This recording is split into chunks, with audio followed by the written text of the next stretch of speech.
بسم اللہ الرحمن الرحیم۔ آج جو یہ ہم نے پرامن ریلی نکالی ہے، یہ ہم اپنی بیٹی ادیبہ کے لیے نکالی ہے، کیونکہ آج ادیبہ سفر ہو، کل میری بیٹی، پرسوں ایک اور کی بیٹی، ترسوں ایک اور کی بیٹی۔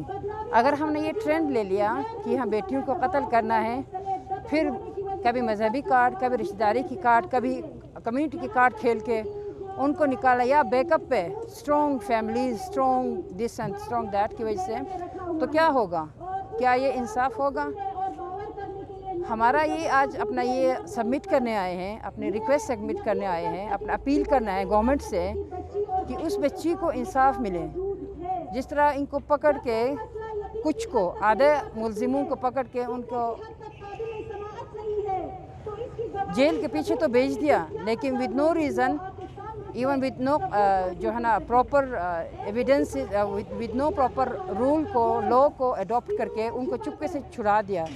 تو یہ ہمیں حیرت ہو رہی ہے کہ ایک بندہ جو اپنا جرم کا اعتراف بھی کرتا ہے اور اس کو جیل بھی ہو جاتی ہے، اس کو سزا بھی سنا ہے، پھر بھی اس کی بیل کیسے ہوتی ہے؟ ایک قتل کی بیل کیسی ہوتی ہے؟ ہمیں بہت پریشانی اسی بات بھی ہے۔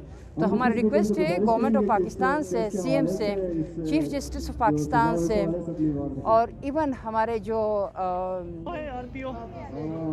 چیف جو ہمارا فوج آرمی چیف سے ریکویسٹ ہے، چاہے وہ آپ کے امپلائی ہیں، چاہے دوسرے باہر کے بندے ہیں، چاروں کے چاروں کو سزا ملنی چاہیے۔ اس میں دو لوگوں کو سامنے کر کے ان کو بھی نکالنا ہمیں بہت ہی جو ہے نا ڈسہرٹ ہوئے ہیں، مایوسی ہوئی ہے۔ اس طرح قانون پہ، افواج پاکستان پہ، ہمارے پولیٹیکل پارٹیز پہ، اور ایون ہمارا جو دستور ہے، کمیونٹی کا ایک دستور ہے، اس سے سب کا جو ہے نا ایک اعتبار اٹھ جائے گا۔ کوئی بھی بچی، کوئی بھی بہن، کوئی بھی بیٹی اپنے گھروں میں محفوظ نہیں رہے گی۔